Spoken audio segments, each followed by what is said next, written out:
বিএনপিতে যোগ দেওয়ার পর থেকেই শমশের মবিন চৌধুরী দলের চেয়ারপারসন খালেদা জিয়ার ঘনিষ্ঠ হিসেবে পরিচিত ছিলেন। চেয়ারপারসনের পররাষ্ট্র বিষয়ক উপদেষ্টা হিসেবে দায়িত্ব পালনের পর শমশের পান দলের ভাইস চেয়ারম্যানের পদ। শারীরিক অসুস্থতার কারণ দেখিয়ে হঠাৎই দলের সব পদ থেকে সরে দাঁড়ালেন শমশের মবিন চৌধুরী। দলের ভারপ্রাপ্ত মহাসচিব মির্জা ফখরুল ইসলাম আলমগীরের হাতে পৌঁছে দেন পদত্যাগের চিঠি। তার পদত্যাগের পর রাজনৈতিক অঙ্গনে চলছে নানা আলোচনা সমালোচনা, গুঞ্জন। তবে বিএনপির তৃণমূল বলছে ভাইস চেয়ারম্যানের পদত্যাগে দলের কোনো ক্ষতি হবে না। যে তার উপরে সরকারের চাপ আছে, বিএনপিকে জনবিচ্ছিন্ন করা, নেত্রীকে জনবিচ্ছিন্ন করা এবং নেত্রী যারা বিদেশি মিশনে যারা কাজ করেন তাদেরকে নেত্রীর কাছ থেকে দূরে সরিয়ে রাখার এই যে চাপ, এই চাপ সবাই সহ্য করতে পারে না। আমার মনে হয় এর থেকে এগুলো হয়েছে।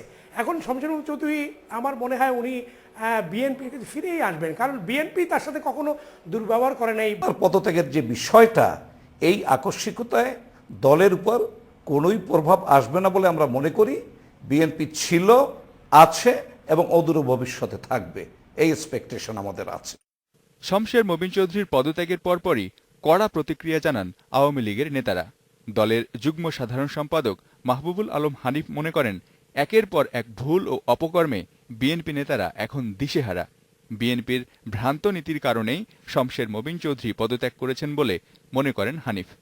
যারা এই দল থেকে এখন পদত্যাগ বেরিয়ে যাচ্ছেন বিএনপি থেকে, তারা প্রত্যেকে নিজের বিবেকের টানেই বেরিয়ে যাচ্ছেন।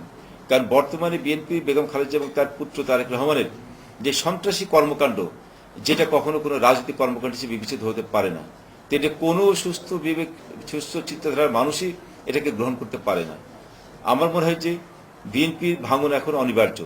আগামীতে বিএনপির আরও অনেক নেতা দল থেকে বেরিয়ে যাবেন বলেও মন্তব্য করেছেন আওয়ামী লীগ নেতা হানিফ। Mizanur Rahman, independent news, Dhaka.